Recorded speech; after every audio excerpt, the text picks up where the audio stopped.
I wanted to ask, because one of our core values at 7 People is proudly pragmatic. Like, if I understand correctly, we talked about like the working from home policy. So that is a product, right?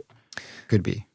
Not so much. So it depends. Again, this is where semantics come into play. Right. I see that as a feature of the bigger product. So for me, the people experience is the product. And then within that, you have features and benefits that you would ship. And then you'd understand, you'd start to understand different user groups and what features are most relevant to them. So if we take Netflix as an example. So Netflix is a classic subscription product that most of us will be subscribed to, or at least at some point have been. So, but we're not all the same. So we're all subscribing to Netflix as a product, but each of us are there for slightly different reasons. We have different tastes and preferences. There's different programs that I'm going to want to watch versus what you want to watch. There's, there's all a myriad of different people that are coming to that platform for different reasons. So Netflix as a product is a singularity, but actually the experience and the features, the benefits, in that case, the programs, the content that we're consuming is going to be different based on the individual. And then, of course, you can start to see patterns and you can group individuals into user groups, and then you can start to think about them as a persona rather than as an individual, which is the same thing that you would do in an organization. You'd start with this, we have employees, then we'd start to have a look at, okay, how can we identify groups and core personas and start building features and benefits for those core groups rather than we are building a policy for all employees. Well, actually, you might need to have multiple policies depending on different stage. It's not one size fits all. Well, I think we see this a lot in companies, right? Particularly on this topic with the hybrid working, right? Like in operations where it's very much follow the process, usually they like the teams to be in the office way more, and it's fine because they're also younger. It's not big of a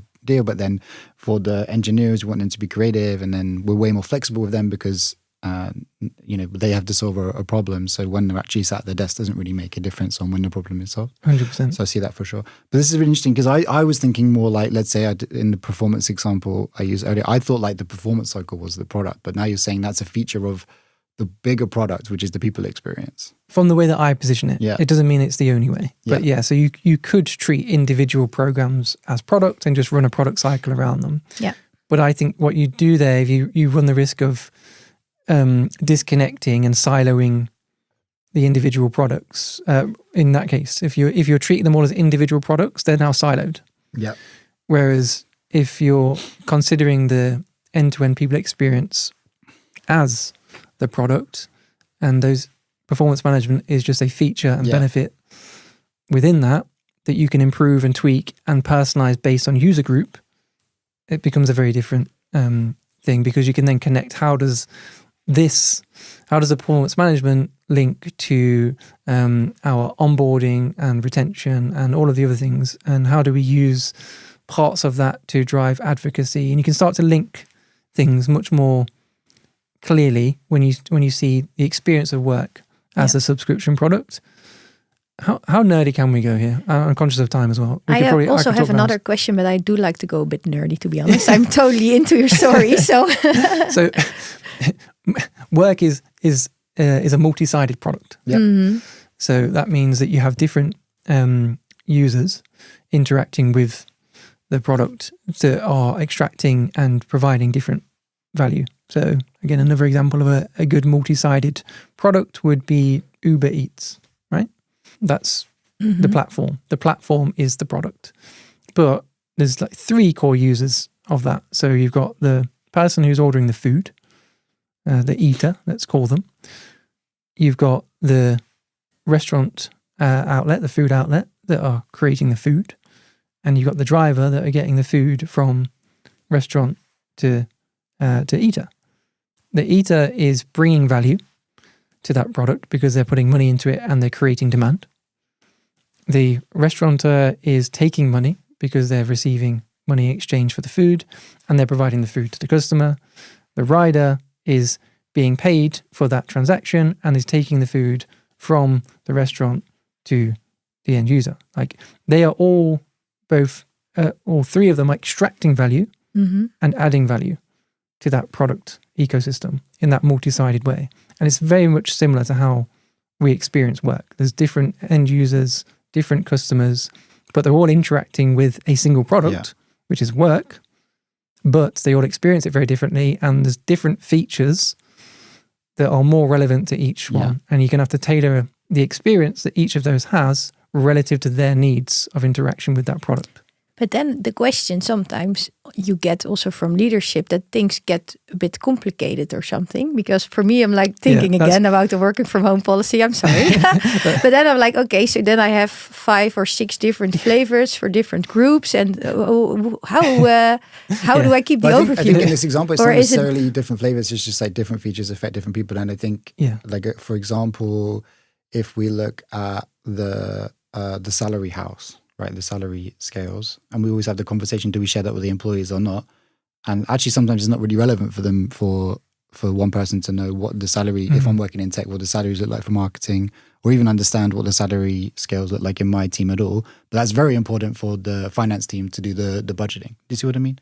No. So there's like different features that are more relevant to some people than and in that way I need to look at it. Sorry. Yeah. Aha. It's exactly that. So it's like the features exist, but they're relevant. And you might give, for example, us as the eater have a different interface than the restaurant and the rider. Like we have a different interface, but we're interacting with the same platform.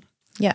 And so it's that idea, like what's the most relevant user experience for each of those groups, and which features and benefits are most relevant that we need to emphasize and develop, and which actually is less relevant for that group. So rather than improving the work from home policy for everyone, who does it affect most?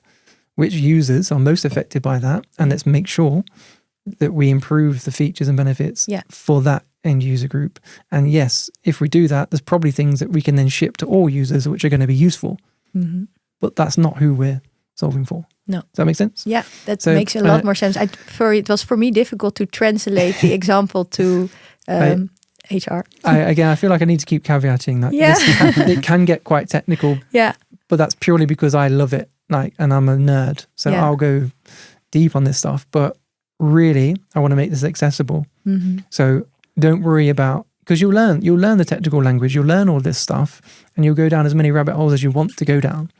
But you don't need to go down any of them, really, as long as you understand key principles of we are understanding the problem that we're solving. We're operating in a more agile way, in the sense that we're no longer running end-to-end projects from start to completion. We're breaking those projects down into chunks. We're going to try to create prototypes to test before we go to the next stage. We're going to validate those experiments with some type of data, because we know the evidence of the problem is this, which means if we do X, Y, we expect to see a positive impact on that to some degree. So those are the main things. Be focused on the problem, make sure that those problems are aligned to real business impacts, and work in a way that is breaking things down into chunks rather than delivering huge projects in silo. Yeah.